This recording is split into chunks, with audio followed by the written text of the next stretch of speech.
아버지, 제발 가세요. 저희는 괜찮습니다. 한 달 후에 돌아오세요.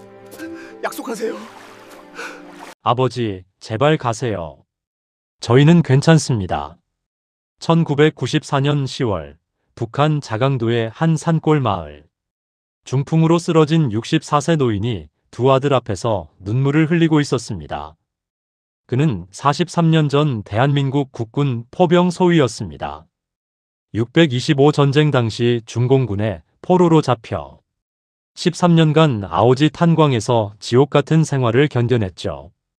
그런데 지금 그에게 기적 같은 탈출 기회가 찾아왔습니다. 하지만 문제가 있었습니다. 북한에 남겨질 세 자녀. 이들을 두고 떠나면 이들에겐 죽음보다 끔찍한 운명이 기다리고 있습니다. 아버지가 떠나시면 저희는 어떻게 되는 거예요? 쌍둥이 아들은 이미 알고 있었습니다. 하지만 그들은 아버지에게 이렇게 말했습니다. 한 달 후에 돌아오세요. 약속하세요. 그들도 알고 있었습니다. 아버지가 다시는 돌아오지 못할 거라는 걸. 그날 밤 비바람이 몰아치는 압록강. 중풍으로 몸 한쪽이 마비된 노인은 작은 배에 몸을 실었습니다. 그리고 77시간 후 서해 공해상 45m 높이의 파도가 배를 집어삼킬 듯 덮쳐왔습니다. 의식을 잃어가는 그 순간 희미하게 들려온 한국말. 구조했습니다. 43년 만에 대한민국 땅을 밟는 순간 그가 처음 한 말은 이것이었습니다. 내가 끝까지 살아서 돌아왔으면. 그토록 그리던 동료들 서울거리 밟아보는데 벽돌장 걸어놓지 못하고 이빨이 모두 빠진 채로 힘겹게 내뱉은 그 한마디. 그런데 그가 돌아온 지 24시간 만에 정부는 전격적으로 그의 귀환을 발표해버렸습니다. 북한에 남은 세 자녀를 위해 발표를 늦춰달라던 그의 간곡한 부탁은 무시됐습니다. 왜일까요? 그날 대한민국에선 무슨 일이 일어나고 있었을까요? 그리고 북한에 남겨진 세 자녀에겐 어떤 운명이 기다리고 있었을까요? 지금부터 대한민국 역사상 첫 국군포로 탈북자 조창호 중위의 43년 만에 귀환, 그 기적 같은 이야기를 들려드리겠습니다. 구독과 좋아요는 영상 제작에 큰 힘이 됩니다. 아버지, 제발 가세요. 저희는 괜찮습니다. 1994년 10월, 북한 자강도의 한 산골 마을. 중풍으로 쓰러진 64살 노인이 두 아들 앞에서 눈물을 흘리고 있었습니다. 그는 43년 전 대한민국 국군 포병 소위였습니다. 6.25 전쟁 당시 중공군의 포로로 잡혀 13년간 아오지 탄광에서 지옥 같은 생활을 견뎌냈죠. 그런데 지금 그에게 기적 같은 탈출 기회가 찾아왔습니다. 하지만 문제가 있었습니다. 북한에 남겨질 세 자녀. 이들을 두고 떠나면 이들에겐 죽음보다 끔찍한 운명이 기다리고 있습니다. 아버지가 떠나시면 저희는 어떻게 되는 거예요? 쌍둥이 아들은 이미 알고 있었습니다. 하지만 그들은 아버지에게 이렇게 말했습니다. 한 달 후에 돌아오세요. 약속하세요. 그들도 알고 있었습니다. 아버지가 다시는 돌아오지 못할 거라는 걸. 그날 밤 비바람이 몰아치는 압록강.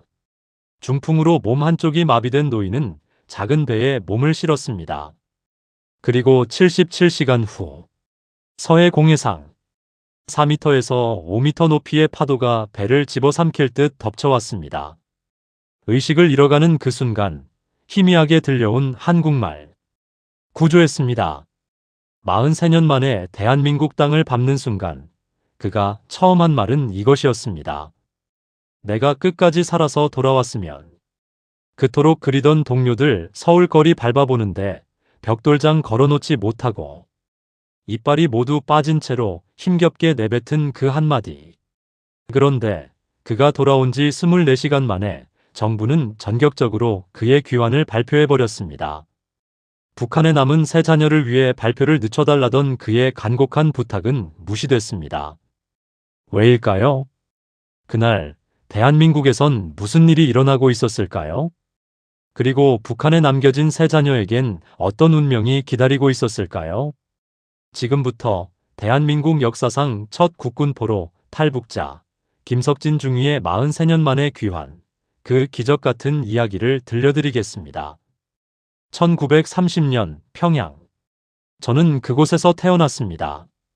할아버지는 독립운동가였고 도산 안창호 선생이 직접 지어준 이름을 받은 집안이었죠. 어렸을 때 서울 마포로 내려와 정착했고 평범한 학창시절을 보냈습니다. 1950년 6월 20살이 된 저는 연세대학교 교육학과에 입학했습니다. 대학 생활을 꿈꾸며 설레던 그때 전쟁이 터졌습니다. 6.25 전쟁. 인민군이 서울에 진입하면서 수많은 민간인이 학살당하는 모습을 목격했습니다. 거리마다 시체가 널려 있었고 울부짖는 소리가 도시를 가득 메웠죠. 공산당을 반드시 때려잡겠습니다. 저는 즉시 입대를 결심했습니다. 집 근처 효자동 포병부대를 찾아갔습니다. 입대하고 싶습니다. 학력이 어떻게 되나? 연세대학교 재학 중입니다. 그럼 장교로 가게. 대학생이면 충분해. 그렇게 저는 포병 소위로 임관했습니다. 20살, 이제 막 성인이 된 청년이 전쟁터로 향했습니다. 7개월간 전선을 누비며 치열하게 싸웠습니다. 하지만 1951년 5월 강원도 전선에서 중공군의 대규모 공세에 밀렸습니다. 소위님, 탄약이 떨어졌습니다. 후퇴 명령이 떨어졌습니다. 너무 늦었습니다. 포위당했습니다. 중공군 포로가 되는 순간 저는 제 인생이 끝났다고 생각했습니다. 21살, 아직 청춘도 제대로 누려보지 못한 나이였습니다. 중공군 포로 수용소. 그곳에서 1년을 보냈습니다. 추위와 굶주림, 그리고 끊임없는 구타. 하루하루가 지옥이었습니다. 그리고 1952년 우리는 북한으로 넘겨졌습니다. 너희는 남조선 괴뢰 정권의 억압에서 해방됐다. 이제 조선인민군 의용군으로 복무하라. 저는 거부했습니다. 저는 대한민국 국군입니다. 그 대가는 참혹했습니다. 아오지 탄광. 지상에서 가장 추운 곳. 북한에서도 가장 악명 높은 정치범 수용소. 저는 그곳에서 13년을 보냈습니다. 영하 30도가 넘는 한겨울에도 얇은 옷 한 벌로 견뎌야 했습니다. 이불도 담요도 없었습니다. 치약도 칫솔도 없었습니다. 10년쯤 됐을 때 어느 날 아침 일어나니 이빨이 전부 빠져 있었습니다. 탄광 먼지를 마시고 또 마셔서 진폐증에 걸렸습니다. 목소리를 내는 것조차 고통이었죠. 굶주림은 더 끔찍했습니다.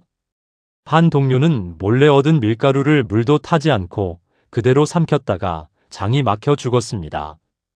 들판에 나갈 때면 우리는 염소처럼 풀을 뜯어먹었습니다. 개구리는 껍질째 삼켰고 온갖 벌레를 먹었습니다. 대부분은 배탈로 죽었습니다. 치료는 없었으니까요. 제 손으로 묻어준 동료가 100명이 넘습니다. 매일 아침 눈을 뜨면 누군가는 차가운 시체로 변해 있었습니다. 오늘은 내가 죽는 날일까? 매일 그런 생각을 하며 살았습니다. 하지만 저는 살아남았습니다. 왜일까요? 고향에 대한 그리움 때문이었습니다. 어머니, 아버지, 누나, 동생들. 40년 동안 단 한 번도 그들의 이름을 입 밖에 낼 수 없었습니다. 보위부의 감시는 끝이 없었으니까요. 하지만 마음속으로는 매일, 매 순간 그들을 그리워했습니다. 언젠가는 반드시 돌아가리라. 그 희망 하나로 버텼습니다. 13년간의 아오지 생활 끝에 진폐증으로 더 이상 일을 할 수 없게 됐습니다. 저는 자강도의 한 산골 농장으로 보내졌습니다. 그곳에서 옥수수 농사를 지으며 가까스로 생명을 이어갔습니다. 그리고 그곳에서 북한 여성을 만나 가정을 꾸렸습니다. 쌍둥이 아들 선일, 선희. 그리고 딸 선호. 아이들이 태어났을 때 나는 비로소 살아야 할 이유를 찾았습니다. 아이들의 웃음소리가 제 삶의 전부가 됐습니다. 하지만 제 마음 한구석엔 늘 고향과 가족에 대한 그리움이 자리하고 있었습니다. 40년 동안 단 한 번도 가족에 대한 이야기를 입 밖에 낼 수 없었습니다. 아이들에게도 아내에게도 보위부의 감시는 끝이 없었으니까요. 그런데 1991년 여름, 제 인생에 기적이 찾아왔습니다. 1991년 여름, 중강진. 제가 살던 자강도 산골 마을에 한 남자가 찾아왔습니다. 조선족 무역상 이 씨였습니다. 그는 몇 년 전부터 북중 국경을 오가며 물물 교환을 하던 사람이었죠. 우리는 가끔 거래를 했습니다. 제가 산에서 구한 산삼이나 도토리를 주면 그는 중국에서 쌀이나 소금을 가져다 주었습니다. 그날도 평소처럼 거래를 하려고 그를 집으로 맞아들였습니다. 요즘 중국 상황은 어떻습니까? 많이 변했습니다. 조만간 중국과 남조선이 수교를 한다더군요. 수교요? 네, 벌써 서신 교환도 시작됐다고 합니다. 사람들도 왔다 갔다 한답니다. 그 말을 듣는 순간 40년 동안 꽁꽁 눌러왔던 무언가가 터져 나오려 했습니다. 손이 떨렸습니다. 목소리가 나오지 않았습니다. 한참을 망설이다가 저는 평생 감춰왔던 비밀을 꺼냈습니다. 사실은 저도 원래 남조선 사람입니다. 이 씨의 눈이 커졌습니다. 주위를 둘러보며 긴장한 표정을 지었죠. 저는 떨리는 목소리로 이야기를 이어갔습니다. 6.25 전쟁 때 포로가 된 이야기. 아오지 탄광에서의 13년. 그리고 40년 동안 한 번도 연락하지 못한 가족 이야기를. 혹시 남조선에 있는 가족 주소를 아십니까? 성신여학교 조창수. 제 누나입니다. 교사로 일하고 있을 겁니다. 그렇군요. 이 씨는 한참을 생각하더니 말했습니다. 제가 편지를 한번 전해볼 수 있을 것 같습니다. 지금 서신 교환이 가능한 루트가 있거든요. 될지 안 될지는 모르겠지만 한번 시도는 해보겠습니다. 그날 밤 저는 잠을 이룰 수 없었습니다. 40년 동안 단 한 번도 입 밖에 낼 수 없었던 그리움이 폭발했습니다. 댐이 무너지듯 감정이 쏟아져 나왔습니다. 편지를 쓰기 시작했습니다. 하지만 제가 직접 쓸 순 없었습니다. 만약 이 편지가 도중에 북한 보위부에 걸리면 저는 즉시 처형당할 것이기 때문입니다. 그래서 이 씨가 대신 써주기로 했습니다. 북한식 표현으로 마치 중국 조선족이 쓴 것처럼 위장해서요. 6.25 전쟁 중 의거 이북하여. 포로가 됐다는 말 대신 의거 이북이라는 표현을 썼습니다. 40년간의 삶을 몇 장의 편지에 담았습니다. 아오지 탄광의 지옥 같은 나날들. 이빨이 모두 빠진 이야기. 진폐증으로 목소리조차 제대로 낼 수 없는 이야기. 그리고 마지막으로 이렇게 썼습니다. 이 편지를 받으면 제 가족에게 전달해 주십시오. 어머니, 아버지, 누나, 동생들. 모두가 그립습니다. 눈물을 참으며 이 글을 씁니다. 편지를 다 쓰고 나니 이상하게도 후련했습니다. 답장은 기대하지 않았습니다. 이 편지가 과연 남쪽까지 갈 수 있을까? 중간에 분실되거나 압수되지는 않을까? 온갖 걱정이 밀려왔지만 그래도 괜찮았습니다. 40년간 쌓였던 서러움을 바람에 날려보낸 것 같았으니까요. 제가 최선을 다해보겠습니다. 이 씨는 편지를 품속 깊이 넣으며 약속했습니다.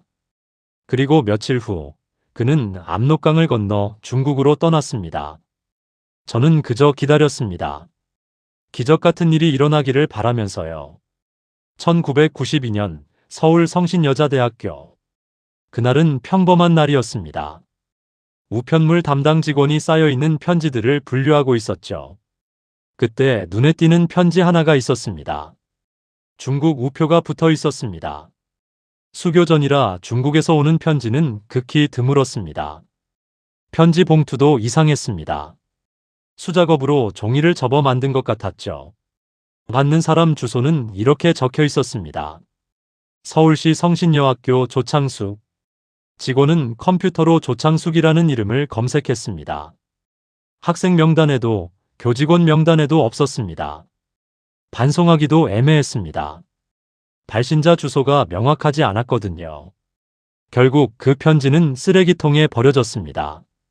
사흘이 지났습니다. 총무과 직원 최성규 씨가 쓰레기통을 정리하다가 그 편지를 발견했습니다. 중국 우표가 붙은 편지. 뭔가 예사롭지 않았습니다. 버리기 전에 한번 읽어나 보자. 편지를 뜯어 읽기 시작했습니다. 북한식 용어와 표현 때문에 처음에는 내용을 이해할 수 없었습니다. 하지만 몇 번을 반복해서 읽으니 그 의미가 서서히 드러났습니다. 6.25 전쟁 때 의거 이북하여 13년간 아오지 탄광에서 40년 만에 가족을 찾습니다. 최성규 씨는 그날 밤 잠을 이루지 못했습니다. 편지를 읽으며 눈물을 흘렸습니다. 민족의 아픔이 고스란히 담긴 편지였습니다. 반드시 이 편지의 주인을 찾아주겠습니다. 다음 날부터 그는 조창숙 씨를 찾기 시작했습니다. 인터넷이 없던 시절이었습니다. 모든 것을 발로 뛰어야 했죠. 학교 인적 기록부를 뒤졌습니다. 조창숙이라는 이름이 있었습니다. 과거 가정과 교사였던 것으로 확인됐습니다. 하지만 이미 퇴직한 상태였습니다. 가정학회에 연락했습니다. 교육부에도 문의했습니다. 열흘 동안 쉬지 않고 수소문했습니다. 드디어 단서를 찾았습니다. 조창숙 씨는 현재 건국대학교 가정대 학장을 역임하고 명예퇴직한 상태. 그리고 압구정동 77번지에 거주 중. 하지만 또 다른 문제가 있었습니다. 압구정동 77번지는 대규모 아파트 단지였습니다. 몇 동 몇 호인지 알 수 없었습니다. 수백 가구를 일일이 찾아다닐 수는 없는 노릇이었죠. 최성규 씨는 마지막 희망을 걸고 동사무소에 전화했습니다. 제가 지금 중요한 편지 때문에 조창숙 씨를 찾고 있습니다. 압구정동 77번지까지는 알아냈는데 정확한 주소를 알 수 있을까요? 동사무소 직원은 개인정보라며 거절했습니다. 하지만 최성규 씨는 포기하지 않았습니다. 편지의 내용을 설명했습니다. 국군 포로의 사연을, 40년 만의 편지를. 하루가 지났습니다. 이틀이 지났습니다. 그리고 사흘째 되는 날, 동사무소에서 연락이 왔습니다. 정확한 건 모르겠는데 얼마 전에 초상 치른 집이 있다고 하더군요. 상주 이름이 조창숙이라고요. 생년월일도 맞는 것 같습니다. 최성규 씨는 즉시 그 주소로 전화를 걸었습니다. 전화벨이 울렸습니다. 한 번, 두 번, 세 번. 그리고 누군가 전화를 받았습니다. 여보세요? 조창숙 선생님 댁이신가요? 네, 그런데요. 제가 학교 총무과에서 일하는 최성규라고 합니다. 선생님께 전해드릴 편지가 있습니다. 편지요? 네, 중국에서 온 편지입니다. 조창호라는 분이 보낸 것 같습니다. 전화기 너머로 비명 같은 소리가 들렸습니다. 울음소리, 웃음소리, 박수소리. 집안이 순식간에 난리가 났습니다. 마침 남편 장례를 치르고 유가족들이 모여있던 때였습니다. 창호, 우리 창호. 죽은 줄 알았던 창호가. 조창숙 씨는 울면서 말했습니다. 40년 전 전사 처리된 동생. 부모님이 돌아가시기 전 마지막으로 당부하셨던 말. 꼭 창호를 찾아라. 살았든 죽었든 확인이라도 해라. 그 약속을 지킬 수 없을 것 같았는데 기적이 일어난 것입니다. 사흘 후 조창숙 씨는 편지에 적힌 중국 조선족 이 씨의 주소를 찾아 중국으로 건너갔습니다. 이 씨를 만난 조창숙 씨는 울며 말했습니다. 제 동생 창호가 맞습니까? 북한에 있는 사람이 정말 제 동생입니까? 네, 맞습니다. 만나고 싶습니다. 데려오고 싶습니다. 이 씨는 잠시 생각하더니 말했습니다. 제가 다시 한번 가보겠습니다. 기다려 주십시오. 그리고 조창숙 씨는 몇 가지 물건을 건넸습니다. 성경책, 가죽장갑, 내복, 양말, 그리고 어머니의 칼라 사진. 이걸 동생에게 전해주세요. 제발 부탁드립니다. 이 씨는 고개를 저었습니다. 성경책은 절대 안 됩니다. 걸리면 우리 모두 죽습니다. 장갑과 내복, 양말도 남쪽 제품이라는 게 너무 티가 납니다. 사진도. 칼라 사진은 김일성, 김정일만 가질 수 있습니다. 일반 인민이 칼라 사진을 소지하면 큰일 납니다. 결국 물건들은 모두 두고 가기로 했습니다. 하지만 어머니 사진만큼은 꼭 보여주고 싶었습니다. 며칠 후, 이 씨는 다시 압록강을 건넜습니다. 그리고 제가 사는 마을로 찾아왔죠. 술이나 한잔 합시다. 이 씨는 중국 술 한 병을 들고 산으로 올라가자고 했습니다. 저는 영문도 모른 채 따라갔습니다. 산속 깊은 곳에서 술잔을 나누다가 이 씨가 조심스럽게 말했습니다. 찾았습니다. 네. 무엇을요? 누나를 찾았습니다. 조창숙 씨 맞죠? 저는 술잔을 떨어뜨렸습니다. 손이 떨렸습니다. 목소리가 나오지 않았습니다. 40년 만에 듣는 누나 소식. 정말입니까? 살아계십니까? 네, 살아계십니다. 그리고 당신을 데려가고 싶어 합니다. 이 씨는 주머니에서 사진 한 장을 꺼냈습니다. 손전등을 켰습니다. 잠깐만, 정말 잠깐만 보여주었습니다. 칼라 사진. 나이 드신 여성의 얼굴. 하지만 젊었을 때 제 어머니 얼굴이 그대로 남아 있었습니다. 어머니. 저는 그 자리에서 울음을 터뜨렸습니다. 40년 만에 본 어머니 모습. 이 씨는 사진을 다시 품속에 넣었습니다. 누군가 볼까봐 두려웠기 때문입니다. 집으로 돌아온 저는 자고 있던 세 자녀를 깨웠습니다. 선일, 선희, 선호. 말없이 어머니 사진을 꺼내 보여줬습니다. 누구세요, 아버지? 너희 할머니시다. 아이들은 깜짝 놀랐습니다. 칼라 사진이었기 때문입니다. 북한에서 칼라 사진은 오직 수령과 후계자만 가질 수 있었습니다. 일반 인민이 칼라 사진을 소지하면 정치범으로 처벌받습니다. 아버지, 이거 태워야 합니다. 걸리면 우리 모두 죽습니다. 저는 고개를 끄덕였습니다. 아이들이 옳았습니다. 그날 밤 우리는 어머니 사진을 태웠습니다. 불길에 사진이 타들어가는 모습을 보며 저는 눈물을 흘렸습니다. 하지만 다음 날 집에 사진사가 찾아왔습니다. 아이들이 몰래 부른 것이었습니다. 저는 깨끗한 옷으로 갈아입고 사진을 찍었습니다. 그 사진은 이 씨를 통해 남쪽에 있는 가족들에게 전달됐습니다. 아이들의 마음이 얼마나 깊은지 알 수 있었습니다. 남쪽에 있는 아버지 가족들이 보고 싶어 할 것을 알고 몰래 사진을 보낸 것이었습니다. 편지가 오간 지 1년이 흘렀습니다. 1994년 8월. 저는 갑자기 쓰러졌습니다. 중풍이었습니다. 몸 절반이 마비됐습니다. 진통제 없이는 견딜 수 없을 정도로 통증이 심했습니다. 침대에 누워있는 시간이 많아졌습니다. 거울을 보니 64세 노인이 아니라 80이 넘은 할아버지 같았습니다. 43년간의 고통이 제 몸을 완전히 망가뜨린 것이었습니다. 나에게 남은 시간이 얼마나 될까? 죽음이 가까워진 것을 느꼈습니다. 그러자 남쪽에 있는 가족들이 더욱 간절히 그리워졌습니다. 누나, 동생들. 죽기 전에 한 번만이라도 보고 싶었습니다. 하지만 북한에 남겨질 세 자녀 생각에 마음을 접었습니다. 선일, 선희, 선호. 이 착한 아이들을 두고 어떻게 떠날 수 있겠습니까? 제가 탈북하면 이 아이들은 정치범 가족으로 낙인 찍힙니다. 추방당하거나 수용소로 끌려가거나 최악의 경우 처형당할 수도 있습니다.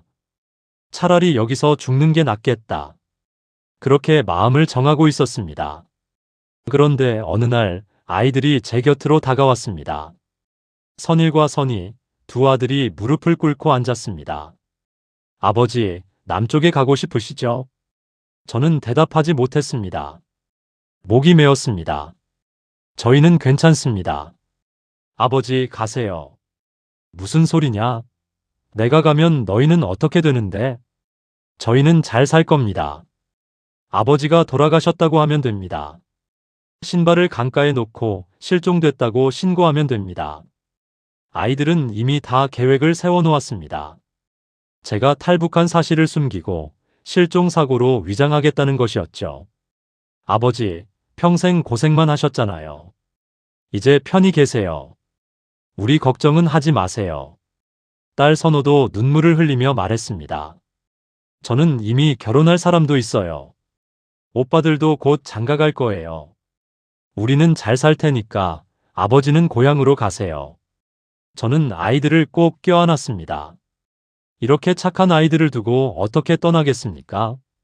하지만 아이들은 계속 설득했습니다. 한 달만 다녀오세요. 약속하세요. 아이들도 알고 있었습니다. 제가 다시는 돌아오지 못할 것을. 하지만 그렇게 말하며 저를 편하게 보내주려는 것이었습니다. 알았다. 한 달 후에 꼭 돌아오마. 단, 내가 한 달이 1년이 될 수도 10년이 될 수도 있다. 만약 내가 정말 안 오면 통일된 후에 서울에 있는 공동묘지로 찾아오너라. 그날 밤 저는 결심했습니다. 살아있을 때 마지막 인사를 하고 떠나자고. 죽어서 헤어지는 것보다는 살아서 헤어지는 게 낫다고. 1994년 10월. 비바람이 몰아치는 날이었습니다. 이 씨가 찾아왔습니다. 강을 건널 배가 준비됐습니다. 지금 가야 합니다. 저는 마지막으로 1시간만 달라고 했습니다. 집으로 돌아가 세 자녀를 깨웠습니다. 술을 따라 조용히 마셨습니다. 아무 말도 하지 않았습니다. 하지만 아이들은 알고 있었습니다. 아버지가 오늘 떠난다는 것을. 한 달 후에 돌아오세요, 아버지. 저는 고개를 끄덕였습니다. 그리고 집을 나섰습니다. 뒤돌아보지 않았습니다. 뒤돌아보면 발걸음을 떼지 못할 것 같았으니까요. 압록강. 어둠 속에서 작은 배 한 척이 기다리고 있었습니다. 너무 작은 배였습니다. 발을 제대로 뻗을 수도 없을 정도였죠. 하지만 선택의 여지가 없었습니다. 배에 올랐습니다. 선원들이 갑판 아래로 숨으라고 했습니다. 신원이 드러나면 안 되니까요. 좁고 어두운 공간. 중풍으로 마비된 몸으로 그 안에 웅크리고 앉아 있었습니다. 배가 출발했습니다. 압록강을 건너 중국으로. 그리고 기차를 탔습니다. 연변에서 위하이까지. 말도 안 되는 거리였습니다. 보통 탈북자들은 연변에서 가까운 곳으로 빠져나가는데 우리는 정반대 방향으로 갔습니다. 혹시라도 추적당할까봐 일부러 먼 길을 돌아간 것이었습니다. 기차 안. 저는 아픈 환자인 척했습니다. 말을 하면 북한 억양이 드러날 수 있었으니까요. 이 씨가 계속 옆에서 저를 부축했습니다. 77시간. 사흘이 넘는 시간을 기차 3등 칸에서 보냈습니다. 위하이에 도착했습니다. 작은 모텔방. 그곳에서 일주일을 기다렸습니다. 한국으로 갈 배를 구하기 위해서였습니다. 어느 날 모텔 문을 두드리는 소리가 들렸습니다. 이 씨가 문을 열었습니다. 그리고 2명의 남자가 들어왔습니다. 한국 사람이었습니다. 그들은 저를 보자마자 얼싸안았습니다. 울음을 터뜨렸습니다. 저도 울었습니다. 43년 만에 만난 혈육이었습니다. 그들 중 한 명이 최우석 기자였습니다. 제 이모의 손자. 그러니까 저에게는 육촌 조카였죠. 또 한 명은 다른 육촌 당숙이었습니다. 어렸을 때 함께 놀았던 분이었지만 저는 기억할 수 없었습니다. 43년이라는 세월은 너무 길었으니까요. 삼촌, 정말 삼촌이시죠? 우리 혈육이 맞습니다. 틀림없습니다. 최우석 기자는 제가 가져온 어렸을 때 사진과 제 얼굴을 비교했습니다. 그리고 확신했습니다. 분명 조창호가 맞다고. 이제 한국으로 가실 수 있습니다. 제가 모시고 가겠습니다. 하지만 문제가 있었습니다. 여권도 없고 신분증도 없었습니다. 합법적으로 중국을 빠져나갈 방법이 없었죠. 밀항을 해야 했습니다. 최우석 기자는 중국 어선 선장을 만났습니다. 한국까지 데려다 달라고 부탁했습니다. 하지만 선장은 고개를 저었습니다. 안 됩니다. 지금 중국 공안이 한국 자동차 밀수 단속을 하고 있습니다. 한국까지 가는 배는 모조리 검문당하고 있어요. 걸리면 사형입니다. 최우석 기자는 포기하지 않았습니다. 여러 선장을 만나며 설득했습니다. 돈을 얼마든지 주겠다고 했습니다. 마침내 한 선장이 조건을 제시했습니다. 한국까지는 못 갑니다. 하지만 공해상까지는 갈 수 있습니다. 거기서 한국 배와 접선하세요. 그것까지만 도와드리겠습니다. 어쩔 수 없었습니다. 공해상에서 한국 배와 만나기로 했습니다. 최우석 기자는 한국으로 돌아가 배를 준비했습니다. 그리고 정확한 좌표와 시간을 정했습니다. 이틀 후, 저는 중국 어선에 올랐습니다. 배는 생각보다 훨씬 작았습니다. 발을 제대로 뻗을 수도 없었습니다. 게다가 갑판 위로 올라갈 수도 없었습니다. 선원들 눈에 띄면 안 됐으니까요. 배가 출항했습니다. 좁고 어두운 선실 아래 중풍으로 마비된 몸으로 웅크리고 앉아 있었습니다. 추웠습니다. 너무 추웠습니다. 하지만 참아야 했습니다. 17시간이 흘렀습니다. 약속한 시간과 장소에 도착했습니다. 갑판 위에서 선원들의 목소리가 들렸습니다. 저기 배가 보입니다. 한국 배입니다. 저는 가슴이 뛰었습니다. 마침내 한국으로 갈 수 있는 것입니다. 43년 만에. 하지만 그 순간 파도가 너무 높습니다. 접선이 불가능합니다. 날씨가 너무 나빴습니다. 파고가 4m에서 5m. 아파트 2층에서 3층 높이의 파도가 몰아쳤습니다. 두 배가 가까이 가려고 했지만 파도 때문에 접근조차 할 수 없었습니다. 잘못하면 두 배 모두 침몰할 수 있었습니다. 안 됩니다. 돌아가야 합니다. 중국 선장이 결정을 내렸습니다. 배는 다시 중국으로 향했습니다. 저는 그 좁은 공간에서 절망했습니다. 100m도 안 되는 거리. 손만 뻗으면 닿을 것 같은 거리에 한국 배가 있었는데 저는 눈물을 흘렸습니다. 다음 날 최우석 기자가 다시 연락을 해왔습니다. 내일 다시 시도합시다. 날씨가 좀 나아질 것 같습니다. 하지만 중국 선장은 고개를 저었습니다. 이번이 마지막입니다. 이번에도 실패하면 우리는 돌아갑니다. 더 이상은 위험을 감수할 수 없습니다. 이틀째 되는 날, 다시 배에 올랐습니다. 이번이 정말 마지막 기회였습니다.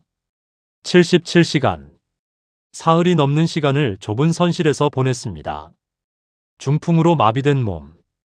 움직일 수조차 없었습니다. 추위와 고통.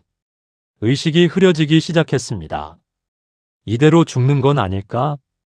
그런 생각이 들었습니다. 하지만 포기할 수 없었습니다. 43년을 기다렸는데 이제 고향이 바로 코앞인데 77시간째 희미하게 한국말이 들려왔습니다. 환청인가 싶었습니다. 하지만 점점 가까워졌습니다. 접선 성공.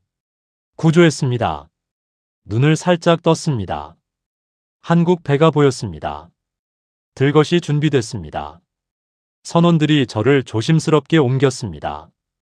파도가 높아서 두 배가 부딪힐 뻔했지만 간신히 성공했습니다. 그 순간 저는 안도하며 의식을 잃었습니다. 정신줄을 놓아도 괜찮다는 안심감이 들었으니까요. 얼마나 시간이 흘렀을까요? 눈을 떴습니다. 어디선가 낯익은 냄새가 났습니다. 병원 소독약 냄새. 여기가 어디지? 주위를 둘러봤습니다. 깨끗한 병실. 하얀 시트. 그리고 창문 너머로 보이는 도시 풍경. 인천입니다. 대한민국 인천입니다. 최우석 기자가 웃으며 말했습니다. 저는 믿을 수가 없었습니다. 정말 한국에 온 것입니까? 43년 만에. 눈물이 흘러내렸습니다. 말없이 그냥 눈물만 흘렀습니다. 병원에서 이틀을 보냈습니다. 건강검진을 받았습니다. 의사들이 놀라워했습니다. 중풍, 진폐증, 심각한 영양실조. 어떻게 살아있는지 신기하다고 했습니다. 그동안 최우석 기자는 바쁘게 움직였습니다. 정부에 보고했습니다. 안기부, 국방부, 통일부, 여러 부처에 연락했습니다. 하지만 반응은 미적지근했습니다. 한중 수교한 지 얼마 안 됐습니다. 외교 마찰이 우려됩니다. 북한 공민증을 가진 사람이라 법적으로 복잡합니다. 일단 지켜봅시다. 최우석 기자는 답답했습니다.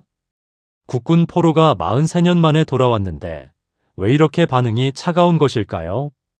그런데 1994년 10월 20일 성수대교가 무너졌습니다. 출근길 버스와 차량이 한강으로 추락했습니다.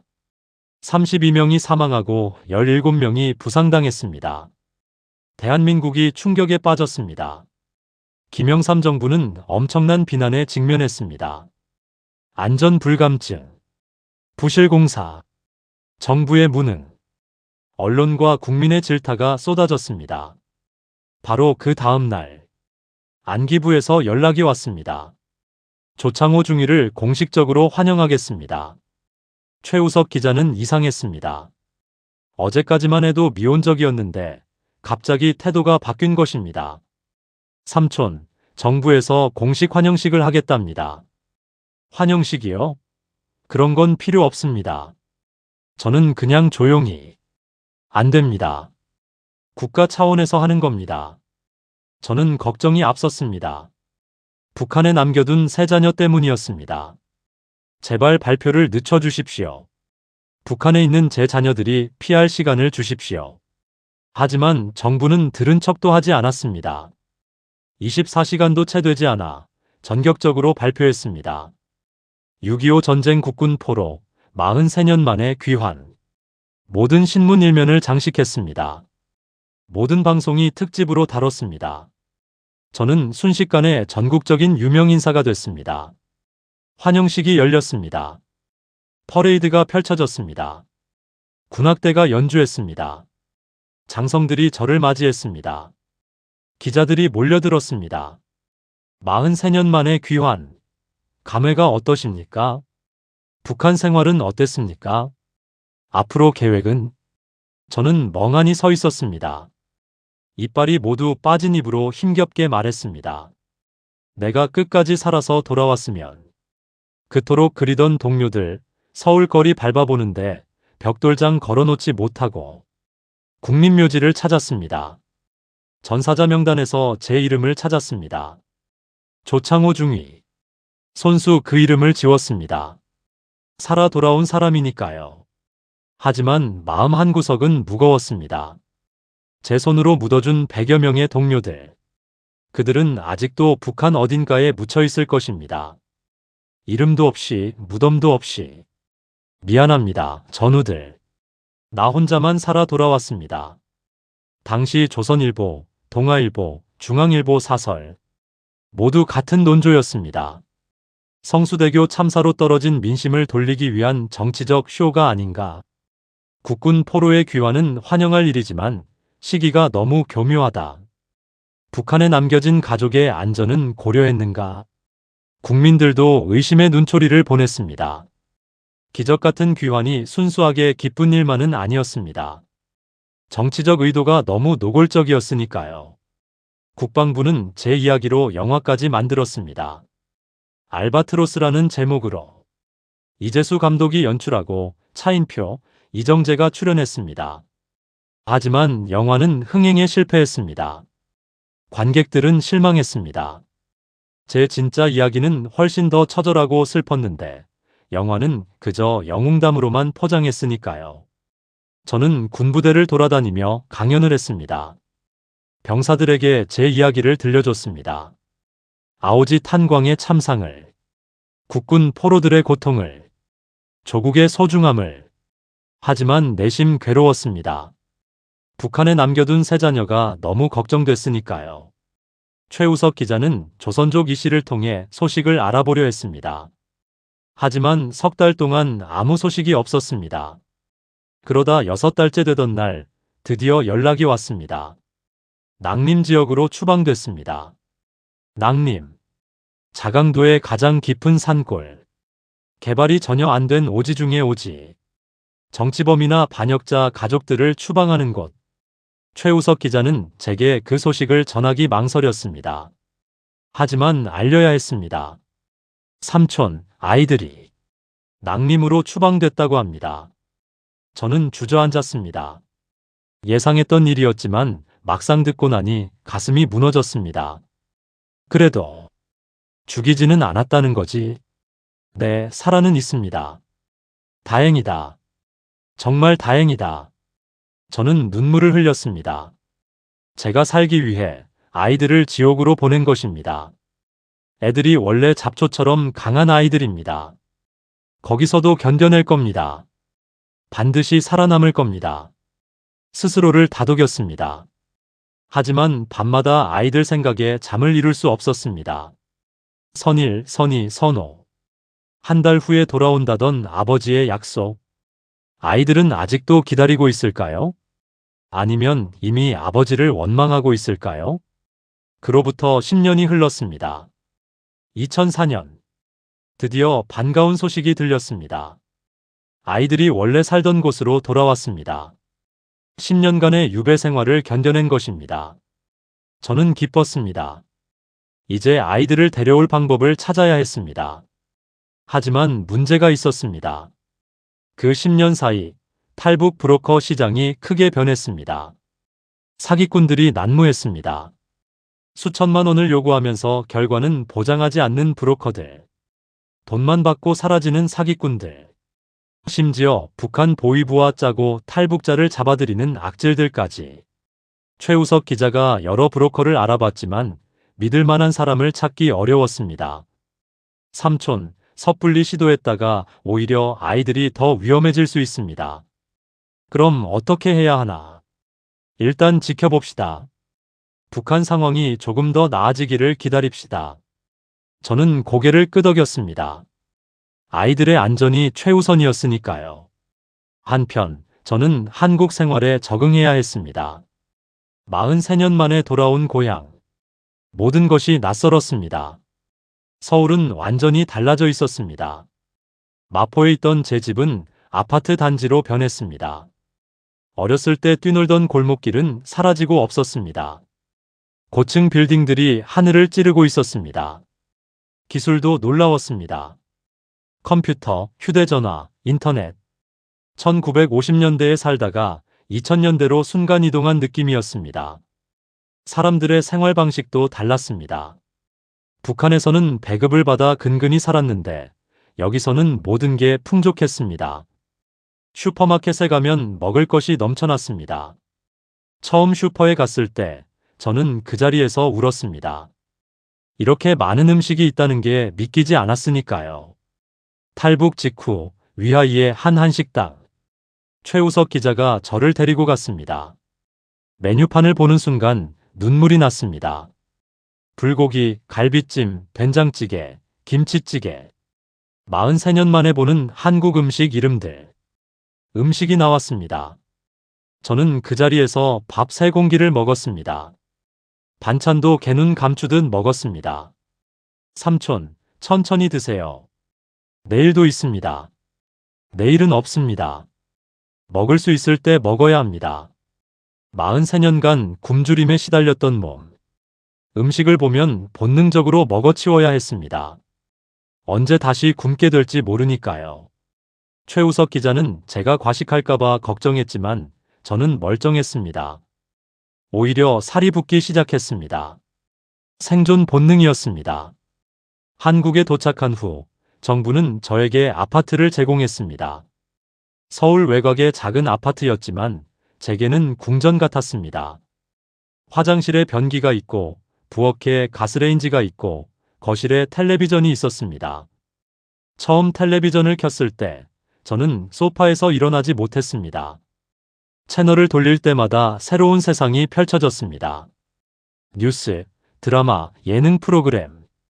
북한에서는 상상도 할 수 없었던 자유로운 방송들. 신문도 놀라웠습니다. 정부를 비판하는 기사들. 대통령을 풍자하는 만평들. 북한에서라면 당장 정치범 수용소로 끌려갈 내용들이 버젓이 신문에 실려 있었습니다. 여기가 정말 자유로운 나라구나. 감격했습니다. 43년간 꿈꿔왔던 자유. 이제 그 자유를 누릴 수 있게 된 것입니다. 하지만 적응은 쉽지 않았습니다. 말투부터 달랐습니다. 43년간 북한식 억양과 단어를 쓰다 보니 한국 사람들이 제 말을 이해하기 어려워했습니다. 동무라는 말을 쓸 때마다 사람들이 이상하게 쳐다봤습니다. 한국에서는 동무가 북한을 연상시키는 단어였습니다. 친구나 지인이라고 해야 했습니다. 은행 가는 것도 어려웠습니다. 신용카드, 통장, ATM. 모든 게 낯설었습니다. 최우석 기자가 하나하나 가르쳐 줬습니다. 삼촌, 이 카드를 이 기계에 넣고 비밀번호를 누르면 돈이 나옵니다. 기계에서 돈이 나온다고? 네, 은행에 갈 필요 없이 언제든지 돈을 찾을 수 있습니다. 신기했습니다. 하지만 한편으로는 두려웠습니다. 이 복잡한 세상에서 제가 과연 적응할 수 있을까? 교회에 다니기 시작했습니다. 아오지 탄광에서 목숨을 부지하게 해준 것이 기도였으니까요. 43년간 속으로만 외우던 주기도문을 이제는 큰 소리로 외칠 수 있었습니다. 하늘에 계신 우리 아버지. 눈물이 흘러내렸습니다. 옆에 앉은 교인들도 함께 울었습니다. 제 이야기를 들은 그들은 저를 따뜻하게 맞아줬습니다. 하나님이 지켜주신 겁니다. 43년간 고통 속에서도 살아남으신 것은 하나님의 뜻입니다. 목사님의 말씀이 위로가 됐습니다. 저는 정말로 하나님이 저를 지켜주셨다고 믿었습니다. 아니면 어떻게 그 지옥 같은 세월을 견뎌낼 수 있었겠습니까? 하지만 밤이 되면 악몽에 시달렸습니다. 아오지 탄광의 어둠, 죽어가는 동료들의 신음소리, 보위부 요원들의 고문, 그리고 북한에 남겨둔 세 자녀의 얼굴. 선일, 선희, 선호. 아이들은 지금 어디서 무엇을 하고 있을까? 낙림의 추운 산골에서 얼마나 고생하고 있을까? 밤마다 아이들 생각에 잠을 이룰 수 없었습니다. 2005년 최우석 기자가 탈북 브로커를 통해 아이들과 연락을 시도했습니다. 돈을 보내주기로 했습니다. 생활비라도 지원해주고 싶었으니까요. 하지만 브로커는 사기꾼이었습니다. 5천만 원을 받고 사라졌습니다. 아이들에게는 한 푼도 전달되지 않았습니다. 또 다른 브로커를 찾았습니다. 이번에는 3천만 원을 요구했습니다. 반신반의하며 돈을 건넸습니다.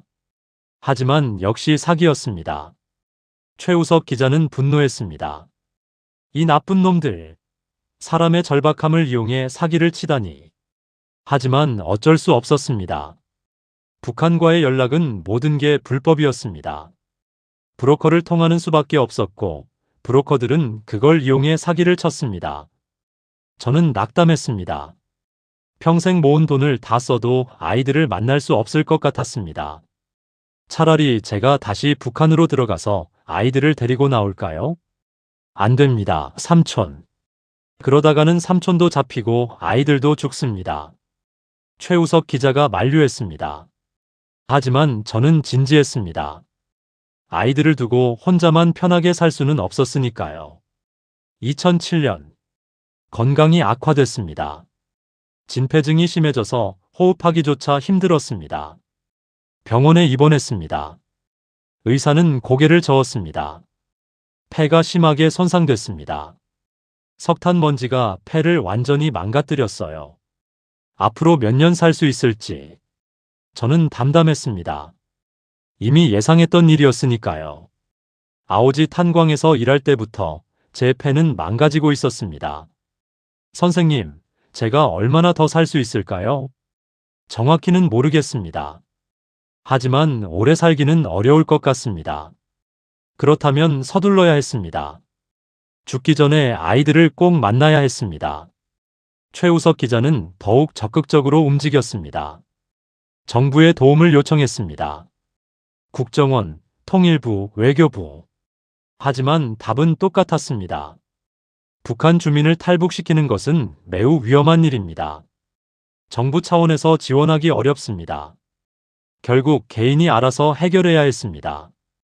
2009년 드디어 믿을 만한 브로커를 찾았습니다. 북중 국경을 오가며 실제로 탈북자들을 도와준 경력이 있는 사람이었습니다. 1억 원이 필요합니다. 3명을 데려오려면 그 정도는 있어야 합니다. 저는 망설이지 않고 동의했습니다. 평생 모은 돈을 다 털어도 괜찮았습니다. 아이들을 데려올 수만 있다면. 최우석 기자와 가족들도 돈을 모았습니다. 친척들, 교회 교인들도 도왔습니다. 모두가 제 사연을 듣고 돕고 싶어 했습니다. 드디어 1억 원이 모였습니다. 브로커에게 돈을 건넸습니다. 석 달만 기다리십시오. 반드시 데려오겠습니다. 석 달이 지났습니다. 하지만 소식이 없었습니다. 또 사기인가 싶어 불안했습니다. 넉 달째 되는 날 드디어 연락이 왔습니다. 선일이를 만났습니다. 하지만 문제가 있습니다. 무슨 문제일까요? 가슴이 철렁 내려앉았습니다. 선일이가 결혼을 했습니다. 아내와 아이가 있습니다. 혼자서는 갈 수 없다고 합니다. 그럼 가족들도 함께. 그러면 돈이 더 필요합니다. 5명을 데려오려면 최소 2억 원은 있어야 합니다. 2억 원이라는 거에 제게는 불가능한 금액이었습니다. 최우석 기자는 다시 발로 뛰기 시작했습니다. 지인들에게 부탁하고 언론사 동료들에게 호소했습니다. 교회에서도 모금을 시작했습니다. 제 사연이 알려지면서 많은 사람들이 도움의 손길을 내밀었습니다. 1,000만 원을 보내주는 분도 있었고 100만 원을 보내주는 분도 있었습니다. 심지어 용돈을 모아 10만 원을 보내준 학생도 있었습니다. 대한민국 국민들의 따뜻한 마음이 모여 5달 만에 2억 원이 모였습니다. 브로커에게 다시 연락했습니다. 이번에는 신중했습니다.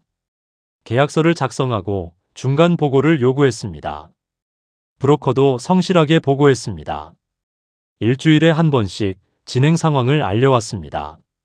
선일인의 가족과 접촉했다는 보고, 탈북 루트를 확보했다는 보고, 출발 날짜를 잡았다는 보고, 매번 연락이 올 때마다 가슴이 두근거렸습니다. 2010년 3월, 드디어 그날이 왔습니다. 브로커로부터 전화가 왔습니다. 출발했다는 연락이었습니다. 선일인의 가족 5명이 압록강을 건넜다고 했습니다. 저는 그날부터 잠을 잘 수 없었습니다. 매일 전화기만 붙들고 있었습니다. 혹시라도 잡히지는 않았을까? 혹시 문제가 생기지는 않았을까? 온갖 걱정이 밀려왔습니다. 일주일이 지났습니다. 중국을 거쳐 태국으로 간다는 연락이 왔습니다. 북한 사람들이 한국으로 오는 가장 안전한 루트였습니다. 중국에서 바로 한국으로 오면 중국 공안에 잡힐 위험이 있었지만 태국을 거치면 태국 정부가 한국행을 허락해 주었습니다. 2주일이 지났습니다. 태국에 도착했다는 연락이었습니다. 방콕의 한 호텔에 머물고 있다고 했습니다. 한국 대사관에서 신원 확인 절차를 밟고 있다고 했습니다. 이제 거의 다 왔습니다. 며칠만 더 기다리면 아이들을 만날 수 있었습니다. 사흘 후 최우석 기자가 전화했습니다. 내일 인천공항으로 도착한다는 소식이었습니다. 저는 그날 밤 한숨도 자지 못했습니다. 시계만 쳐다봤습니다. 시간이 너무 느리게 가는 것 같았습니다. 새벽 5시, 더 이상 기다릴 수 없어서 일어났습니다. 옷을 갈아입고 머리를 빗었습니다. 거울을 보니 완전히 늙어버린 제 모습이 보였습니다. 43년 전 20대 청년의 모습은 어디에도 없었습니다. 75살의 노인. 이빨도 없고 머리도 희끗희끗한 노인. 과연 아이들이 저를 알아볼 수 있을까요? 오전 10시. 최우석 기자가 차를 가지고 왔습니다. 함께 인천공항으로 향했습니다. 차 안에서 저는 떨고 있었습니다. 손이 떨리고 다리가 떨렸습니다. 16년 만에 만나는 자식들. 그것도 아들뿐 아니라 며느리와 손주까지. 어떤 모습일까요? 많이 늙었을까요? 고생한 흔적이 많이 남아 있을까요? 공항에 도착했습니다. 입국장 앞에 섰습니다. 사람들이 우르르 나왔습니다. 저는 눈이 침침해서 잘 보이지 않았습니다. 안경을 고쳐 쓰고 눈을 크게 떴습니다. 그리고 그때 한 무리의 사람들이 보였습니다. 수척한 얼굴, 낡은 옷, 불안한 표정. 분명 북한에서 온 사람들이었습니다. 그중 한 남자가 저를 발견했습니다. 눈이 마주쳤습니다. 남자의 입이 떨렸습니다. 그리고 천천히 입을 열었습니다. 아버지. 그 한마디에 저는 주저앉았습니다. 선일이었습니다. 제 아들 선일이었습니다. 16년 전 20대 청년이었던 아들은 이제 40살이 넘은 중년이 되어 있었습니다.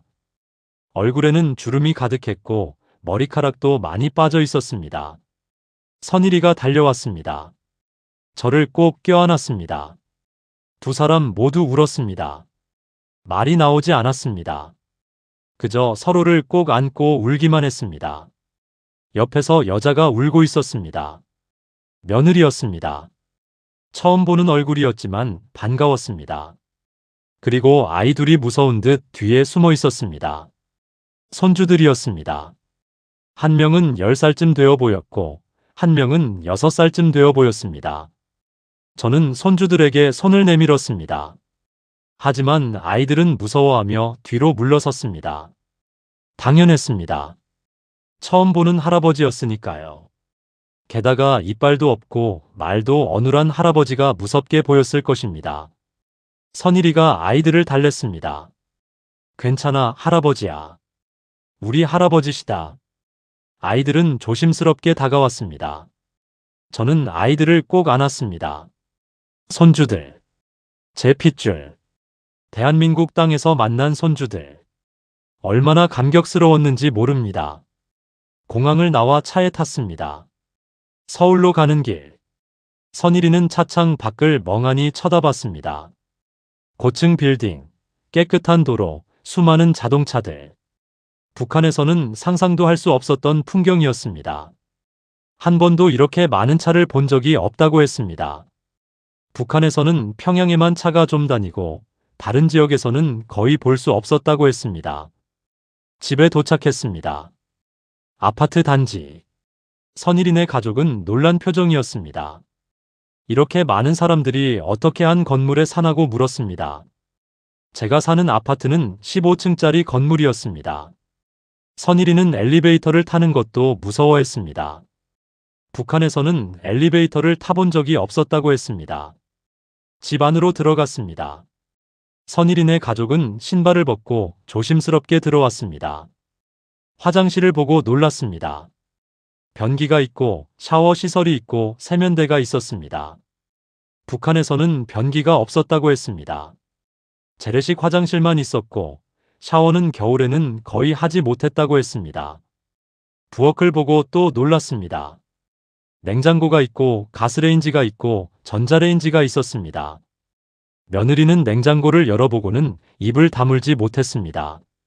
냉장고 안에 음식이 가득했습니다. 김치, 반찬, 고기, 과일. 이렇게 많은 음식을 혼자 먹느냐고 물었습니다. 저는 고개를 저었습니다. 이제는 우리 모두 함께 먹는 거라고 말했습니다. 그날 저녁 온 가족이 모여 식사를 했습니다. 선일이네 가족은 밥을 먹으며 계속 울었습니다. 이렇게 맛있는 밥을 먹어본 적이 없다고 했습니다. 북한에서는 옥수수죽만 먹었다고 했습니다. 쌀밥은 명절에나 먹을 수 있었다고 했습니다. 아이들도 쌀밥을 처음 먹어본다고 했습니다. 태어나서 처음으로 배불리 먹는다고 했습니다. 식사 후 선일이가 제게 물었습니다. 선이와 선호는 어떻게 됐느냐고. 동생들 소식이 궁금하다고 했습니다. 저는 고개를 숙였습니다. 사실을 말해야 했습니다. 선이와 선호는 아직 북한에 있다고. 돈이 부족해서 데려오지 못했다고. 선일이는 아무 말도 하지 않았습니다. 하지만 눈빛에서 걱정이 묻어났습니다. 다음 날부터 선일이네 가족은 한국 생활에 적응하기 시작했습니다. 정부에서 지원금을 받았습니다. 탈북자들에게는 정착 지원금이 나왔습니다. 주거 지원, 생활비 지원, 교육 지원. 선일이는 한국어 교육을 받았습니다. 북한 말투를 고치고 한국 말투를 배워야 했습니다. 며느리도 함께 교육을 받았습니다. 아이들은 학교에 다니기 시작했습니다. 처음에는 적응하기 힘들어했습니다. 한국 아이들과 말투도 다르고 문화도 달랐습니다. 북한에서 온 아이라고 놀림을 받기도 했습니다. 하지만 시간이 지나며 점점 적응했습니다. 선일이는 일자리를 찾았습니다. 처음에는 쉽지 않았습니다. 북한에서의 경력은 한국에서 인정받지 못했습니다. 게다가 나이도 많았습니다. 40이 넘은 나이에 새로 시작하기는 어려웠습니다. 하지만 포기하지 않았습니다. 공장에 취직했습니다. 야간 근무를 했습니다. 힘들었지만 불평하지 않았습니다. 북한에서의 고생에 비하면 아무것도 아니라고 했습니다. 1년이 지났습니다. 선일이네 가족은 완전히 한국 생활에 적응했습니다. 아이들은 학교에서 친구들도 사귀었습니다. 며느리는 식당에서 일하기 시작했습니다. 경제적으로 안정을 찾아가고 있었습니다. 하지만 저는 계속 걱정이었습니다. 북한에 남아있는 선희와 선호. 두 아이는 어떻게 지내고 있을까요? 최우석 기자는 계속 알아보고 있었습니다. 브로커를 통해 소식을 듣고자 했습니다. 하지만 쉽지 않았습니다. 선일이가 탈북한 이후 북한 보위부의 감시가 더욱 심해졌다고 했습니다. 선희와 선호는 더욱 조심해야 했습니다. 2011년 드디어 소식이 들렸습니다. 선희가 결혼했다는 소식이었습니다. 아내와 아이가 있다고 했습니다. 선호도 결혼했다고 했습니다. 남편과 살고 있다고 했습니다. 저는 기뻤으면서도 걱정이었습니다. 가족이 생겼다는 것은 좋은 일이지만 그만큼 탈북이 더 어려워진다는 뜻이었습니다. 최우석 기자와 상의했습니다. 이번에는 몇 명을 데려와야 하는가? 선인의 가족, 선원의 가족 합치면 최소 6명은 될 것입니다. 비용은 얼마나 들까요? 브로커는 3억 원을 요구했습니다. 천문학적인 금액이었습니다. 저는 망설이지 않았습니다. 남은 재산을 모두 팔기로 했습니다. 아파트를 팔고 예금을 모두 해지하고 보험도 해지했습니다. 하지만 그래도 부족했습니다. 최우석 기자가 다시 모금을 시작했습니다. 언론에 제 사연을 알렸습니다. 방송에도 출연했습니다. 많은 사람들이 도움을 주었습니다.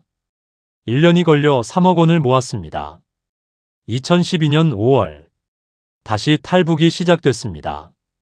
이번에는 선인의 가족과 선원의 가족 총 6명이었습니다. 브로커는 신중하게 계획을 세웠습니다. 두 가족을 한꺼번에 데려오는 것은 위험했습니다. 혹시라도 한 가족이 잡히면 다른 가족도 위험해질 수 있었습니다. 그래서 일주일 간격을 두고 따로 출발하기로 했습니다. 먼저 선인의 가족이 출발했습니다. 선희, 아내, 딸 하나. 총 3명이었습니다. 압록강을 건넜다는 소식, 중국에 도착했다는 소식, 태국으로 향한다는 소식, 매번 연락이 올 때마다 가슴을 쓸어내렸습니다. 2주일 후 선원의 가족이 출발했습니다. 선호, 남편, 아들 하나. 역시 3명이었습니다. 같은 루트로 이동했습니다. 하지만 문제가 생겼습니다. 중국 국경에서 공안에게 발각될 뻔했다는 연락이었습니다. 다행히 브로커가 재빨리 숨겨서 무사히 넘어갔다고 했습니다. 저는 식은땀을 흘렸습니다. 3주가 지났습니다. 두 가족 모두 태국에 도착했습니다. 이제 한국행 비행기만 타면 됐습니다. 며칠만 더 기다리면 모든 가족을 만날 수 있었습니다. 2012년 6월 15일. 그날을 저는 평생 잊지 못할 것입니다. 인천공항 입국장. 저는 선일이와 함께 서 있었습니다. 최우석 기자도 함께 있었습니다. 교회 교인들도 몇 명 나왔습니다. 모두 두 가족을 환영하기 위해서였습니다. 비행기가 도착했다는 안내 방송이 나왔습니다. 곧 사람들이 나오기 시작했습니다. 저는 눈을 크게 뜨고 쳐다봤습니다. 그리고 드디어 보였습니다. 낯익은 얼굴들. 선희와 선호였습니다. 둘 다 많이 늙어 있었습니다. 선희는 45살이었는데 50대처럼 보였습니다. 선호도 마찬가지였습니다. 고생한 흔적이 역력했습니다. 하지만 살아 있었습니다. 무사히 한국에 도착했습니다. 저는 달려가서 두 아이를 꼭 껴안았습니다. 세 자녀가 모두 한국에 왔습니다. 43년 전 북한에 남겨두고 온 아이들. 16년 전 탈북하면서 죄책감에 시달렸던 아이들. 이제 모두 대한민국 땅에 발을 딛고 있었습니다. 공항 밖으로 나왔습니다. 선희와 선호는 서울의 풍경을 보고 말을 잃었습니다. 고층 빌딩, 화려한 네온사인, 깨끗한 거리. 북한과는 완전히 다른 세상이었습니다. 차에 타고 집으로 향했습니다. 차 안에서 선희가 물었습니다. 정말 여기가 대한민국이냐고. 꿈을 꾸는 것 같다고 했습니다. 집에 도착해서 온 가족이 모였습니다. 선일이네 가족, 선희네 가족, 선호네 가족, 그리고 저. 총 13명의 대가족이었습니다. 거실이 좁아서 다들 옹기종기 모여 앉았습니다. 저는 손주들을 하나하나 보며 눈물을 흘렸습니다. 5명의 손주. 모두 제 핏줄이었습니다. 그날 저녁 큰 식사를 준비했습니다. 교회 교인들이 음식을 가져왔습니다. 갈비찜, 불고기, 잡채, 전, 떡. 상다리가 부러질 정도로 음식이 가득했습니다. 선희네 가족과 선호네 가족은 음식을 보고 울었습니다. 평생 이렇게 많은 음식을 한 번에 본 적이 없다고 했습니다. 식사를 하며 지난 이야기를 나눴습니다. 선희는 제가 탈북한 후 어떻게 됐는지 이야기했습니다. 낭림으로 추방된 이야기. 산골에서 10년을 보낸 이야기. 나무를 베고 밭을 일구며 근근히 살아온 이야기. 겨울에는 너무 추워서 얼어 죽을 뻔했다는 이야기. 먹을 것이 없어서 나무 껍질을 벗겨 먹었다는 이야기. 선호도 자신의 이야기를 했습니다. 결혼한 이야기. 남편을 만난 이야기. 아이를 낳은 이야기. 하지만 행복하지는 않았다고 했습니다. 항상 배고팠고 항상 두려웠다고 했습니다. 보위부의 감시가 계속됐고 조금만 잘못하면 끌려갈까봐 무서웠다고 했습니다. 선일이도 자신이 남아있었을 때의 이야기를 했습니다. 아버지가 탈북했다는 사실이 알려진 후 온 동네 사람들이 손가락질했다고 했습니다. 반역자 가족이라고 욕을 먹었다고 했습니다. 하지만 견뎠다고 했습니다. 언젠가는 다시 만날 수 있을 거라고 믿었다고 했습니다. 저는 아이들에게 사과했습니다. 혼자만 먼저 떠나서 미안하다고. 아이들을 고생시켜서 미안하다고. 하지만 아이들은 고개를 저었습니다. 아버지 잘못이 아니라고. 오히려 아버지가 먼저 와서 길을 열어줘서 고맙다고. 덕분에 자신들도 한국에 올 수 있었다고 했습니다. 다음 날부터 선희네 가족과 선호네 가족도 정착 지원을 받기 시작했습니다. 한국어 교육, 직업 교육, 심리 상담. 정부에서 제공하는 모든 프로그램에 참여했습니다. 선희는 공장에 취직했습니다. 선호는 식당에서 일하기 시작했습니다. 배우자들도 각자 일자리를 찾았습니다. 손주들은 학교에 다니기 시작했습니다. 처음에는 적응하기 힘들어했습니다. 한국 아이들과 많은 것이 달랐습니다.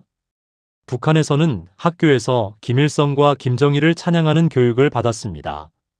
하지만 한국에서는 그런 것이 전혀 없었습니다. 자유롭게 공부하고 자유롭게 놀 수 있었습니다. 처음에는 낯설어했지만 시간이 지나며 행복해했습니다. 1년이 지났습니다. 모든 가족이 안정을 찾았습니다. 경제적으로도 어느 정도 자리를 잡았습니다. 저는 이제 편히 쉴 수 있었습니다. 43년간의 고통, 16년간의 기다림. 모든 것이 끝났습니다. 온 가족이 한국에서 함께 살게 됐습니다. 2013년. 제 건강이 더욱 악화됐습니다. 진폐증이 심해져서 숨쉬기조차 힘들었습니다. 병원에 자주 입원했습니다. 의사는 더 이상 치료 방법이 없다고 했습니다. 이제 시간 문제라고 했습니다. 저는 담담하게 받아들였습니다. 오히려 다행이라고 생각했습니다. 가족들을 모두 만났으니 이제 편히 갈 수 있었습니다. 병상에 누워 자식들을 불렀습니다. 선일, 선희, 선호. 세 자녀가 병상 옆에 앉았습니다. 저는 그들의 손을 잡았습니다. 그리고 말했습니다. 너희를 대한민국 땅에서 만날 수 있어서 행복했다고. 고생 많이 시켜서 미안하다고. 앞으로 행복하게 살라고. 자식들은 울었습니다. 아버지 가지 마시라고. 조금만 더 함께 있자고. 하지만 저는 고개를 저었습니다. 이제 갈 때가 됐다고. 너무 오래 살았다고. 이제는 편히 쉬고 싶다고 했습니다. 2013년 10월 23일. 저는 숨을 거뒀습니다. 83살의 나이였습니다. 가족들이 지켜보는 가운데 조용히 눈을 감았습니다. 고통스럽지 않았습니다. 오히려 평화로웠습니다. 마지막 순간 저는 어린 시절을 떠올렸습니다. 평양에서 태어나 서울로 와서 자란 어린 시절. 연세대학교에 입학해서 꿈을 키우던 시절. 그리고 6.25 전쟁이 터지고 포병 장교가 된 시절. 포로로 잡혀 중공군과 인민군에게 끌려다니던 시절. 아오지 탄광에서 13년을 보낸 시절. 자강도 산골에서 가족을 이루고 살던 시절. 그리고 43년 만에 대한민국으로 돌아온 시절. 참 긴 인생이었습니다. 고통도 많았고 슬픔도 많았습니다. 하지만 후회는 없었습니다. 끝까지 살아남아서 가족들과 재회할 수 있었으니까요. 장례식이 열렸습니다. 국민묘지에 안장됐습니다.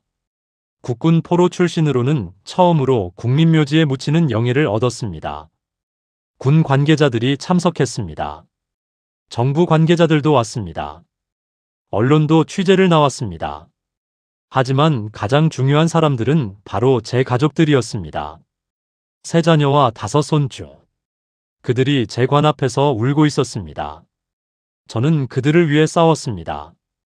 43년간 살아남기 위해 싸웠습니다.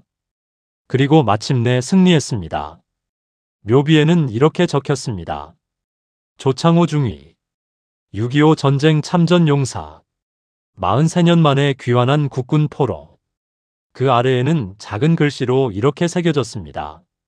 끝까지 포기하지 않은 사람. 가족을 사랑한 아버지. 장례식이 끝나고 자식들은 집으로 돌아갔습니다. 선일이는 아버지가 남긴 유품을 정리했습니다. 그 중에 낡은 노트 한 권이 있었습니다. 아버지가 북한에서 몰래 쓴 일기였습니다. 선일이는 그 일기를 펼쳤습니다. 첫 페이지에는 이렇게 적혀 있었습니다. 1991년 여름. 오늘 편지를 보냈다. 남쪽에 있는 가족에게.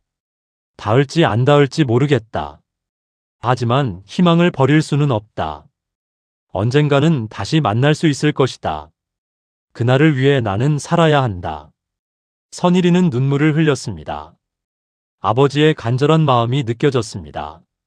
40년 넘게 품어온 그리움. 가족을 향한 사랑. 그 마음 하나로 지옥 같은 세월을 견뎌낸 아버지였습니다. 2014년 봄. 선일이는 아버지의 이야기를 책으로 펴내기로 결심했습니다. 최우석 기자가 도와주기로 했습니다. 아버지가 남긴 일기와 증언을 바탕으로 책을 쓰기 시작했습니다. 제목은 돌아온 사자로 정했습니다. 죽은 줄 알았던 사람이 살아 돌아온 이야기였으니까요. 책을 쓰는 과정은 고통스러웠습니다.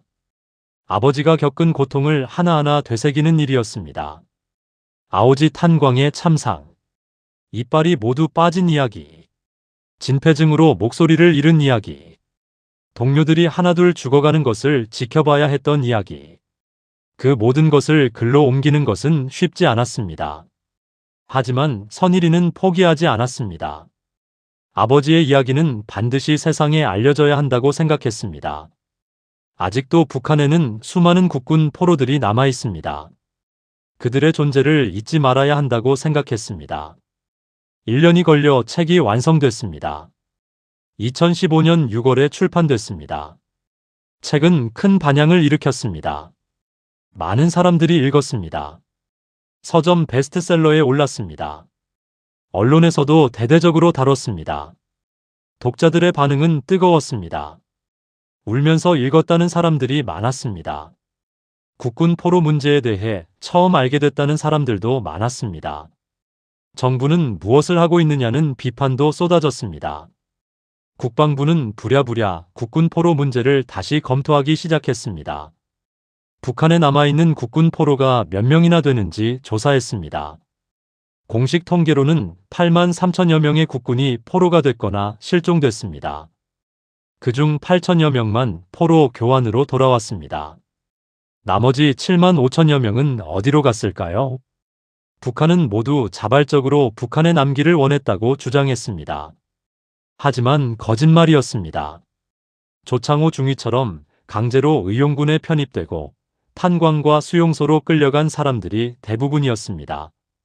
살아있는 사람이 얼마나 될까요? 이미 대부분 사망했을 것입니다. 하지만 혹시라도 살아있을지 모르는 사람들을 위해 정부는 노력해야 한다는 여론이 일었습니다. 국회에서 청문회가 열렸습니다. 선일이가 증인으로 출석했습니다. 아버지의 이야기를 전했습니다. 국회의원들은 숙연한 표정으로 들었습니다. 일부 의원들은 눈물을 흘렸습니다. 정부는 북한과 협상을 시도하겠다고 약속했습니다. 하지만 북한은 응하지 않았습니다. 국군 포로 같은 건 없다고 주장했습니다. 선일이는 실망했지만 포기하지 않았습니다. 민간 차원에서라도 노력하기로 했습니다. 국군 포로 가족 모임을 만들었습니다. 같은 처지의 가족들이 모였습니다. 아버지가, 할아버지가, 삼촌이 6.25 전쟁 때 실종됐거나 포로가 된 사람들. 그들의 가족들이 모여서 서로 위로하고 힘을 합쳤습니다. 언론 인터뷰도 계속했습니다. 방송에도 출연했습니다. 강연도 다녔습니다. 학교, 군부대, 지역사회. 어디든 불러주는 곳이면 찾아가서 아버지의 이야기를 전했습니다. 젊은 세대들은 국군 포로 문제를 잘 몰랐습니다. 6.25 전쟁도 교과서에서만 배운 먼 옛날 이야기였습니다. 선일이는 그들에게 생생한 증언을 전했습니다. 2016년 정부는 국군 포로 문제 해결을 위한 특별법을 제정했습니다. 늦었지만 의미 있는 조치였습니다. 국군 포로로 인정받으면 정부 지원을 받을 수 있게 됐습니다. 가족들에게도 보상금이 지급됐습니다. 조창호 중위의 가족도 보상금을 받았습니다. 선일이는 그 돈으로 아버지를 기리는 사업을 시작했습니다. 국군 포로 기념관을 만들기로 했습니다. 작은 공간이었지만 의미는 컸습니다. 국군 포로들의 사진과 증언을 전시했습니다. 조창호 중위의 일기와 유품도 전시됐습니다. 아오지 탄광의 모습을 재현한 공간도 만들었습니다. 방문객들은 그곳에서 국군 포로들의 고통을 간접적으로나마 느낄 수 있었습니다. 기념관 개관식에는 많은 사람들이 참석했습니다. 국군 포로 가족들, 참전 용사들, 정부 관계자들, 언론. 선일이는 개관사에서 아버지를 떠올리며 눈물을 흘렸습니다. 아버지가 살아계셨다면 얼마나 기뻐하셨을까요? 43년간의 고통이 헛되지 않았음을 증명하는 순간이었습니다. 2017년 탈북자 수가 3만 명을 넘어섰습니다. 그 중에는 국군 포로 후손들도 있었습니다. 6.25 전쟁 때 포로가 된 국군들이 북한에서 결혼해서 낳은 자녀들. 그들이 남한으로 탈북해온 것입니다. 선일이는 그들을 만났습니다. 같은 처지였기에 서로 이해할 수 있었습니다. 그들의 증언을 모았습니다. 북한에 아직도 국군 포로 후손들이 살고 있다는 증언이었습니다. 대부분 고령이었습니다. 90대가 넘은 분들도 있었습니다. 건강 상태도 좋지 않았습니다. 시간이 많지 않았습니다. 하루빨리 그들을 찾아야 했습니다. 하지만 남북 관계는 계속 악화됐습니다. 북한은 핵 개발을 계속했습니다. 미사일 발사 실험을 했습니다. 국제사회의 제재가 강화됐습니다. 남북 대화는 단절됐습니다. 국군 포로 문제는 뒷전으로 밀렸습니다. 선일이는 좌절하지 않았습니다. 민간 차원의 노력을 계속했습니다. 해외 인권단체와 연대했습니다. 유엔 인권이사회에 진정서를 제출했습니다. 국군 포로 문제는 인권 문제라고 호소했습니다. 국제사회의 관심을 이끌어내기 위해 노력했습니다. 2018년 남북 정상회담이 열렸습니다. 오랜만에 대화의 물꼬가 트였습니다. 선일이는 정부에 건의했습니다. 국군 포로 문제를 의제로 올려달라고. 하지만 정부는 난색을 표했습니다. 북한이 민감하게 반응할 수 있다고 했습니다. 우선 큰 틀에서 합의를 이끌어내고 세부 사항은 나중에 논의하겠다고 했습니다. 정상회담이 열렸습니다. 하지만 국군 포로 문제는 언급되지 않았습니다. 선일이는 실망했습니다. 하지만 포기하지 않았습니다. 계속 목소리를 냈습니다. 언론을 통해, 집회를 통해, 청와대 앞에서, 국회 앞에서 어디서든 외쳤습니다. 국군 포로를 잊지 말아달라고. 2019년 선일이는 52살이 됐습니다. 아버지가 포로로 잡혔던 나이와 비슷했습니다. 거울을 보니 아버지를 닮아가고 있었습니다. 주름진 얼굴, 희끗희끗한 머리. 시간은 흘러도 아버지에 대한 기억은 선명했습니다. 어느 날 선일이는 국민묘지를 찾았습니다. 아버지 묘소 앞에 섰습니다. 묘비를 쓰다듬으며 말했습니다. 아버지, 저는 계속 노력하고 있습니다. 아버지의 이야기를 세상에 알리고 있습니다. 북한에 남아있는 국군 포로들을 위해 싸우고 있습니다. 아버지께서 시작하신 일을 제가 이어가고 있습니다. 바람이 불었습니다. 마치 아버지가 대답하는 것 같았습니다. 잘하고 있다고. 포기하지 말라고. 계속 싸우라고. 선일이는 고개를 끄덕였습니다. 네, 아버지. 끝까지 포기하지 않겠습니다. 2024년 현재 국군 포로 문제는 여전히 해결되지 않았습니다. 북한에 남아있을 국군 포로들은 대부분 90대가 넘었을 것입니다. 살아있는 사람이 과연 있을까요? 아무도 모릅니다. 하지만 선일이는 계속 싸웁니다. 혹시라도 살아있을 단 한 명을 위해서라도. 국군 포로 기념관은 매년 10,000명 이상의 방문객이 찾습니다. 학생들, 군인들, 일반 시민들. 그들은 기념관을 돌아보며 국군 포로들의 희생을 기억합니다. 조창호 중위의 이야기를 듣습니다. 43년간의 고통. 하지만 끝내 포기하지 않고 가족과 재회한 이야기. 방명록에는 감동의 글들이 가득합니다. 눈물을 흘렸다는 글. 국군 포로 문제에 관심을 갖게 됐다는 글. 정부가 더 노력해야 한다는 글. 선일이는 그 글들을 읽으며 힘을 얻습니다. 아직 끝나지 않은 싸움. 하지만 계속해야 하는 싸움입니다. 조창호 중위의 이야기는 끝났습니다. 하지만 국군 포로들의 이야기는 아직 끝나지 않았습니다. 북한 어딘가에 아직도 남아있을 그들. 조국으로 돌아오지 못한 채 생을 마감한 그들. 우리는 그들을 기억해야 합니다. 잊지 말아야 합니다. 조창호 중위는 43년 만에 조국으로 돌아왔습니다. 기적 같은 일이었습니다. 하지만 그 기적 뒤에는 수많은 사람들의 노력이 있었습니다. 최성규 선생님의 헌신, 최우석 기자의 도움, 조선족 이 씨의 용기, 그리고 무엇보다 조창호 중위 자신의 불굴의 의지. 43년간 포기하지 않았습니다. 살아남기 위해 싸웠습니다. 가족을 만나기 위해 버텼습니다. 그리고 마침내 승리했습니다. 그의 이야기는 우리에게 희망을 줍니다. 절망적인 상황에서도 포기하지 않으면 기적은 일어난다는 희망을. 국민묘지 조창호 중위의 묘소. 매년 6월 25일이면 많은 사람들이 찾아옵니다. 6.25 전쟁 기념일입니다. 그들은 묘소 앞에 꽃을 놓고 묵념합니다. 그리고 다짐합니다. 국군 포로들을 잊지 않겠다고. 그들의 희생을 기억하겠다고. 조창호 중위의 이야기는 이렇게 끝납니다. 하지만 그가 남긴 메시지는 영원히 남을 것입니다. 포기하지 마라. 끝까지 싸워라. 희망을 잃지 마라. 그리고 가족을 사랑하라. 이것이 43년간의 지옥을 견뎌낸 한 국군 포로가 우리에게 남긴 유산입니다.